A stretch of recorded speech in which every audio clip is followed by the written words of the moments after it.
Patrick Roger. Après un cambriolage chez vous, vous n'êtes pas seul. Si, c'est vrai. Telem Assurance vous présente le vrai faux de l'info. Le vrai faux de l'info de la matinale avec Jean-Philippe Ballas. Bonjour Jean-Philippe. Bonjour Patrick. Ce matin, un référendum obligatoire ou pas? Et qui dit référendum dit souvent Turquie. On en parle avec Christian Jacob, le chef de file des députés des Républicains, invité sur Sud Radio. Grâce à Jacques Chirac et à la modification de notre Constitution, cela passe par voie référendaire. Donc ça ne sert à rien de faire des appels ou des clins d'œil à la Turquie. La Turquie ne rentrera pas dans l'Union européenne parce que ça devra passer par un référendum. Alors, la question de la Turquie dans l'Union européenne passe par le référendum. Affirmation donc de Christian Jacob. Vrai ou faux? Je dis faux, Patrick. C'est un raccourci que prennent beaucoup de politiques, mais le référendum n'est pas la seule et unique voie obligatoire. Allez, on prend la machine à remonter le temps du vrai-faux.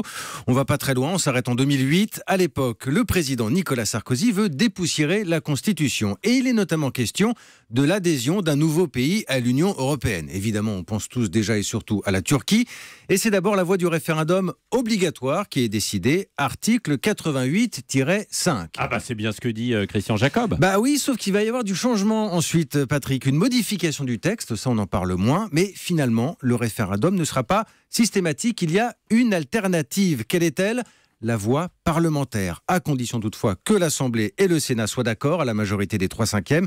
J'ai vérifié tout cela avec notre monsieur Constitution à Europe 1, l'incollable Olivier Duhamel. Oui, en tout cas, François Hollande, lui, a été clair sur le dossier turc.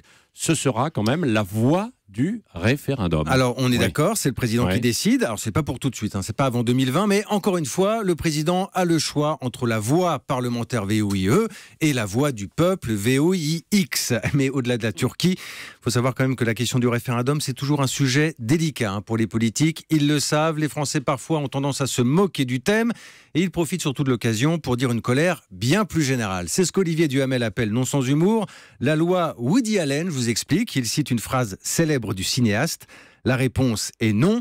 Quelle était la question ? Oui, c'est Jean-Philippe Ballas. Merci. Woody Allen dans ce matin, le vrai faux de l'info. C'est donc un faux ce matin.